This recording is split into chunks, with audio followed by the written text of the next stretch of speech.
Hello, എല്ലാവർക്കും സ്വാഗതം. ഇന്ന് ബാലിയിലെ 4-ാമത്തെ ദിവസമാണ്. കഴിഞ്ഞ ദിവസം ഞങ്ങൾ താമസിച്ചത് സ്വിസ് ബെൽ ഹോട്ടൽ എന്ന വലിയൊരു ഹോട്ടലിലാണ്.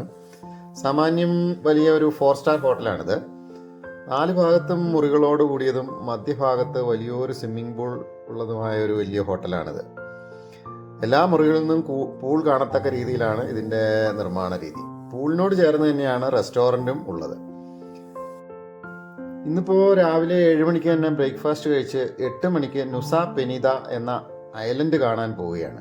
അതിനാൽ ബ്രേക്ക്ഫാസ്റ്റ് വിശദമായി ചിത്രീകരിക്കാൻ സമയമില്ല. അത് അടുത്ത ദിവസത്തേക്ക് ആകാമെന്നാണ് വിചാരിക്കുന്നത്. ഇവിടെയും വിപുലമായ വിഭവങ്ങളോട് കൂടിയ ബ്രേക്ക്ഫാസ്റ്റ് തന്നെയാണ് ലഭിച്ചത്. ബ്രേക്ക്ഫാസ്റ്റ് കഴിഞ്ഞ് ഏകദേശം 2 മണിക്കൂറോളം യാത്ര ചെയ്താണ് നുസ പെനിത ഐലൻഡിലേക്ക് പോകാനുള്ള സ്പീഡ് ബോട്ടിൻ്റെ ജെട്ടിയിൽ എത്തിച്ചേർന്നിരിക്കുന്നത്. ഗൈഡ് ഹയാൻ ടിക്കറ്റ് എടുക്കാൻ പോയിരിക്കുകയാണ്. ആ നേരത്ത് ഞങ്ങളെല്ലാം ഇവിടെ നിന്ന് ഫോട്ടോകളൊക്കെ എടുക്കുകയാണ്. ഇവിടെ സഞ്ചാരികളുടെ വലിയ തിരക്കാണ് കാണുന്നത്. വലിയൊരു മത്സ്യത്തിൻ്റെ രൂപത്തിൽ നിർമ്മിച്ചിട്ടുള്ള ഒരു കെട്ടിടത്തിലാണ് ഇതിൻ്റെ ഡോക്ക് പ്രവർത്തിക്കുന്നത്. ഇവിടെയാണ് ഈ ബോട്ടിലേക്കുള്ള പ്രവേശനമൊക്കെ നിയന്ത്രിക്കുന്നത്. പല ഗ്രൂപ്പുകൾ എത്തിയിട്ടുള്ളതിനാൽ ഇവിടെ വലിയ തിരക്കാണ് അനുഭവപ്പെടുന്നത്. ഓരോ ഗ്രൂപ്പുകളെയും പ്രത്യേകമായിട്ടാണ് അകത്തേക്ക് കയറ്റി വിടുന്നത്. കുറച്ച് ദൂരം പാലത്തിലൂടെ നടന്നു വേണം സ്പീഡ് ബോട്ടിലേക്ക് കയറാനായിട്ട്. കുറേ അധികം ബോട്ടുകൾ ഇവിടെ കിടക്കുന്നത് നമുക്ക് കാണാം. നമുക്ക് കയറുന്നതിനുള്ള ബോട്ട് കുറച്ച് അകലെയായിട്ടാണ് കിടക്കുന്നത്. അവിടേക്ക് നടന്നു പോവുകയാണ്. ഇതാണ് ഞങ്ങൾക്ക് കയറാനുള്ള ബോട്ട്. അർജുന എന്ന കമ്പനിയുടെ സ്പീഡ് ബോട്ടാണിത്. ഈ കമ്പനികൾക്ക് കുറേ ബോട്ടുകൾ അവിടെ ഉണ്ട്. 2 നിലകളുള്ള ബോട്ടാണിത്. ആദ്യം വന്നവരെയൊക്കെ താഴത്തെ നിലയിലേക്കാണ് കയറ്റിയത്. നല്ല സൗകര്യപ്രദമായിട്ട് ഇരിക്കാനൊക്കെ പറ്റുന്ന സീറ്റുകളുള്ള ബോട്ടാണിത്. തുറക്കാവുന്ന ചില്ലുകളുള്ള വിൻഡോകളോട് കൂടിയതാണ് ബോട്ട്. ബോട്ട് പുറപ്പെട്ടു കഴിഞ്ഞിരിക്കുകയാണ്. പുറത്ത് വെള്ളം ശക്തിയായി ചിതറിത്തെറിക്കുന്നതൊക്കെ കാണാം. നല്ല സ്പീഡിൽ പോകുന്ന ബോട്ടിൻ്റെ പുറകുവശത്തേക്ക് പോകുമ്പോൾ കാണുന്ന കാഴ്ചയാണിത്. ശക്തമായ 6 എഞ്ചിനുകളാണ് ഇതിനുള്ളത്. അതിൽ 4 എണ്ണം ഇപ്പോൾ പ്രവർത്തിച്ചുകൊണ്ടിരിക്കുന്നുണ്ട്. നീല നിറത്തിലുള്ള കടൽ ജലത്തെ അതിശക്തമായി പുറത്തേക്ക് തെറിപ്പിച്ചുകൊണ്ടാണ് ബോട്ടിൻ്റെ യാത്ര. മറ്റൊരു ബോട്ട് അല്പം ദൂരെയായിട്ട് നല്ല സ്പീഡിൽ പോയിക്കൊണ്ടിരിക്കുന്നത് കാണാം. ചിതറിത്തെറിക്കുന്ന വെള്ളത്തിൻ്റെ ഇങ്ങനെ മഴവില്ലുകളൊക്കെ വിരിഞ്ഞ് നമുക്ക് കാണാൻ പറ്റുന്നുണ്ട്. ഇന്ത്യൻ മഹാസമുദ്രത്തിൻ്റെ ഈ ഭാഗത്തിനെ ബാദും കടലിടുക്ക് എന്നാണ് പറയുന്നത്. ഏകദേശം 60 കിലോമീറ്റർ നീളവും 20 കിലോമീറ്റർ വീതിയുമുള്ളതാണ് ഈ കടലിടുക്ക്. ഏകദേശം ഒരു 45 മിനിറ്റോളം നല്ല സ്പീഡിൽ തന്നെ ബോട്ട് എത്തിയപ്പോഴേക്കും നമ്മൾ ഐലൻഡിനോട് അടുത്തിരിക്കുകയാണ്. അല്പസമയത്തിനകം തന്നെ ബോട്ട് ജെട്ടിയിലെടുത്തു. എല്ലാവരും ബോട്ടിൽ നിന്ന് ഇറങ്ങി വരികയാണ്. ഇവിടെ മറ്റുള്ളവർ വരാൻ വേണ്ടിയിട്ട് കാത്തു നിന്ന സമയം കൊണ്ട് ഞങ്ങൾ അല്പം ഫോട്ടോകളൊക്കെ എടുക്കുകയാണ്. വളരെ നന്നായിട്ട് നിർമ്മിച്ചിട്ടുള്ളതാണ് ഇവിടുത്തെയും ഈ ജെട്ടി. നമുക്ക് വിശാലമായ കാഴ്ചകളൊക്കെ ഇവിടെ വന്നാൽ കാണാൻ പറ്റുന്നുണ്ട്. ഇവിടെയെല്ലാം അനവധി റിസോർട്ടുകളുണ്ട്. ഈ ജെട്ടിയോട് അടുത്തൊക്കെ ഒരു അനവധി സഞ്ചാരികൾക്കായിട്ടുള്ള റിസോർട്ടുകളൊക്കെ ഉണ്ട്. ഇവിടെ നിന്നും ഫോട്ടോകൾ എടുക്കുന്നത് രസകരമാണ്.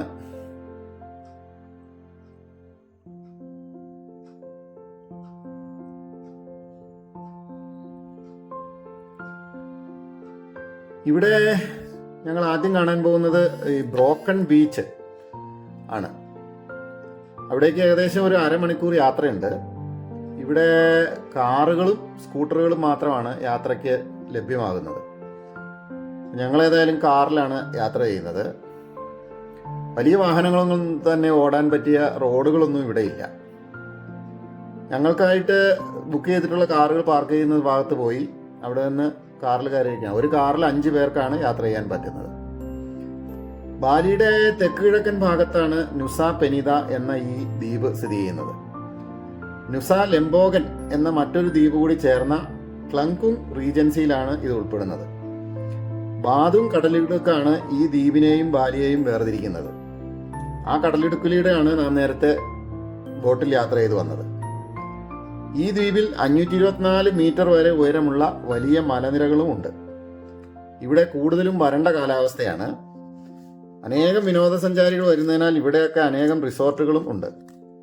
ഏകദേശം 203 സ്ക്വയർ കിലോമീറ്റർ വിസ്തൃതി ആണ് ഇവിടെ ഉള്ളത്. 41 ഗ്രാമങ്ങളിലായിട്ട് 60,000-ത്തിലധികം ആളുകൾ ഇവിടെ താമസിക്കുന്നുമുണ്ട്. ഇവിടെയുള്ള മറ്റ് 13 ചെറിയ ദ്വീപുകളും കൂടെ ചേർന്ന ഒരു പക്ഷി സങ്കേതവും ഇവിടെ പ്രവർത്തിക്കുന്നുണ്ട്. വംശനാശം സംഭവിച്ചുകൊണ്ടിരിക്കുന്ന ചിലയിനം പക്ഷികളെ ഇവിടെ പുനരധിവസിപ്പിച്ചിട്ടുണ്ട്. സഞ്ചാരികൾക്കായിട്ടുള്ള വിവിധയിനം വിനോദോപാധികൾ ഇവിടെയുണ്ട്. ഡൈവിങ്ങിനുള്ള പ്രത്യേക സ്ഥലങ്ങളും ഇവിടെ കാണാം. 3 മീറ്റർ വരെ ആഴത്തിൽ പവിഴപ്പുറ്റുകളും ഇവിടെ കാണാൻ സാധിക്കും. ഞങ്ങൾ ബ്രോക്കൺ ബീച്ചിനടുത്തുള്ള പാർക്കിങ്ങിൽ എത്തിയിരിക്കുകയാണ്. ഇവിടെ നിന്ന് അല്പം ദൂരം താഴേക്ക് നടന്നു പോയാലാണ് ബീച്ച് കാണാൻ സാധിക്കുകയുള്ളൂ. ഇവിടെ ഈ ഫോട്ടോ എടുക്കുന്നതിന് വേണ്ടിയിട്ട് ചില സംവിധാനങ്ങളൊക്കെ തയ്യാറാക്കിയിട്ടുണ്ട്. അവിടെ ഊഞ്ഞാലിനും മറ്റും ഫോട്ടോ എടുക്കുന്നതിന് പ്രത്യേകം തുക നൽകുകയും വേണം. താഴെ ദൂരെയായിട്ട് നീല നിറത്തിലുള്ള ജലത്തോടു കൂടിയ മനോഹരമായ ബീച്ച് നമുക്ക് കാണാം. അത് കാണുന്നതിനായിട്ട് ഞങ്ങൾ താഴേക്ക് ഇറങ്ങുകയാണ്.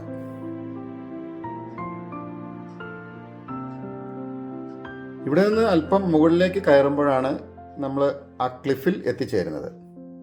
പിന്നെ നമ്മൾ കാണുന്ന അതിമനോഹരമായ കാഴ്ചയാണ്.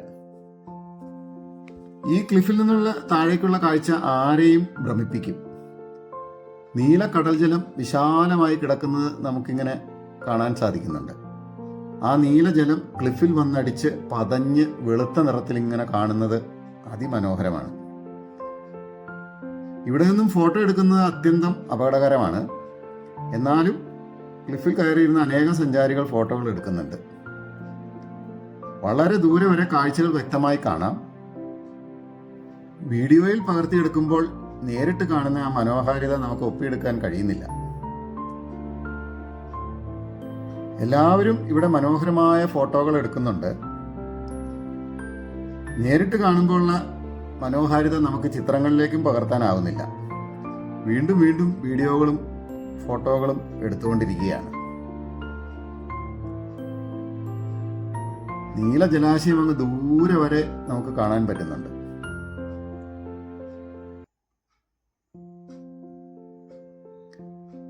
ഇവിടെ ഈ കാണുന്ന ഭാഗമാണ് ബ്രോക്കൺ ബീച്ച്. ഇവിടെ കടൽ ജലം നീല നിറം മാറി ഒരു ഇളം പച്ച നിറത്തിലാണ് കാണുന്നത്.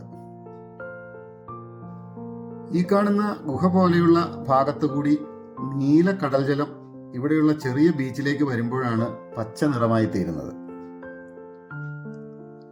ഈ ബ്രോക്കൺ ബീച്ച് ഭൂമിശാസ്ത്രപരമായ ഒരു നിധി തന്നെയാണ്. ബ്രോക്കൺ ബീച്ചിന്റെയും പ്രകൃതിദത്തമായ പാറ കമാനത്തിന്റെയും പരിണാമ കാലാവധി നിശ്ചയിക്കുവാൻ കഴിയുകയില്ല. ആയിരക്കണക്കിന് വർഷങ്ങൾ എടുത്തായിരിക്കാം ഈ കമാനം രൂപീകരിക്കപ്പെട്ടത്. ഇനിയും ആയിരക്കണക്കിന് വർഷങ്ങൾ ഇത് നിലനിന്നേക്കാം. ഇവിടെയെല്ലാം ഫോട്ടോ എടുക്കുന്നത് അതിമനോഹരമായ ഒരു കാഴ്ച തന്നെയാണ്.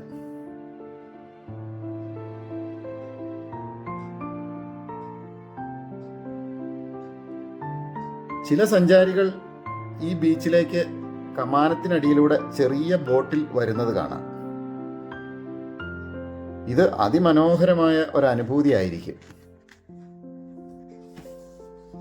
ഈ ഭാഗത്ത് വരെ വന്ന ശേഷം ബോട്ട് തിരികെ പോവുകയാണ്.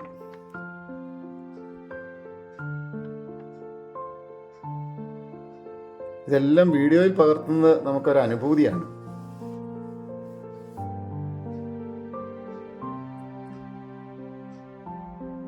ഇവിടെയും മനോഹരമായ ഫോട്ടോകൾ നമുക്ക് എടുക്കാൻ കഴിയും. വന്ന ബോട്ട് തിരികെ പോയിക്കൊണ്ടിരിക്കുകയാണ്.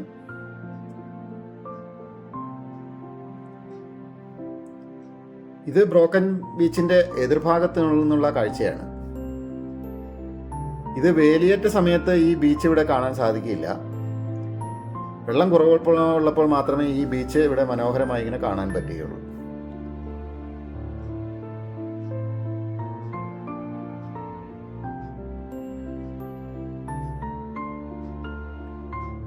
മറ്റൊരു ഭാഗത്തേക്ക് വരുമ്പോൾ ഇവിടെ ജെറ്റ് സ്കീയിൽ ചില സഞ്ചാരികൾ വളരെ സ്പീഡിൽ പോകുന്നത് കാണാം.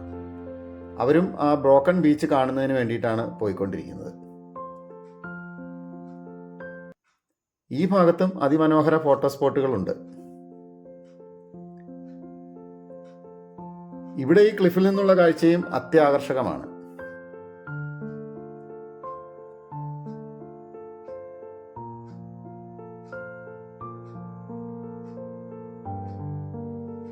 ഇവിടെയും ഞങ്ങൾ ഫോട്ടോകൾ എടുത്തു. ഇപ്പോൾ ആ പാറ കമാനം പോലെയുള്ള ഭാഗത്തിന് മുകളിലൂടെയാണ് ഞങ്ങൾ നടക്കുന്നത്. ഇവിടെയെല്ലാം ശ്രദ്ധിച്ച് നടക്കേണ്ടതാണ്, അല്ലെങ്കിൽ അപകടം ഉണ്ടാവാൻ സാധ്യതയുള്ള ഭാഗങ്ങളാണിതെല്ലാം. ഇത് ബീച്ചിൻ്റെ മറ്റൊരു ഭാഗമാണ്. ഇതിന് ഏഞ്ചൽസ് ബില്ലാബോങ് എന്നാണ് പറയുന്നത്. വേലിയേറ്റ സമയത്ത് ഇവിടെ വലിയൊരു കുളം പോലെ രൂപപ്പെടും. ഇതും പ്രകൃതിയുടെ വളരെ മനോഹരമായ സൃഷ്ടിയാണ്. നാച്ചുറൽ ഇൻഫിനിറ്റി പൂൾ എന്നും ഇവിടെ അറിയപ്പെടുന്നുണ്ട്. വെള്ളം കുറവുള്ളപ്പോൾ ഇവിടെ സഞ്ചാരികൾക്ക് നീന്താനായിട്ട് സാധിക്കും. ഇവിടെയും കടലിൻ്റെയും ക്ലിഫിൻ്റെയും കാഴ്ച നമ്മെ അതിശയിപ്പിക്കുന്നതാണ്. ഇവിടെയുള്ള പാറകളെല്ലാം അഗ്നിപർവ്വത ലാവകളിൽ നിന്ന് രൂപപ്പെട്ടിട്ടുള്ളതാണ്. കുഴികളോടുകൂടിയ പാറയുടെ പ്രത്യേകത കാണുന്നത് വളരെ രസകരമാണ്. ഇനിയിപ്പോൾ തിരിച്ചു പോകേണ്ട സമയമായിരിക്കുകയാണ്. കൂടാതെ കഠിനമായ വെയിലുള്ളതുകൊണ്ട് അടുത്ത് കണ്ട കടയിൽ നിന്ന് ഒരു ഇളനീര് വാങ്ങി കുടിക്കുകയാണ്. നമ്മുടെ നാട്ടിലെ കരിക്കിനേക്കാൾ വലുതും മധുരമുള്ളതുമാണ്. 25,000 ബാലനീസ് രൂപയാണ് വില. ഉച്ചയ്ക്ക് മുമ്പുള്ള കാഴ്ചകളൊക്കെ അവസാനിക്കുകയാണ്. ഇനി അടുത്ത കാഴ്ചയുമായി വീണ്ടും വരാം. അതുവരേക്കും എല്ലാവർക്കും ഗുഡ് ബൈ.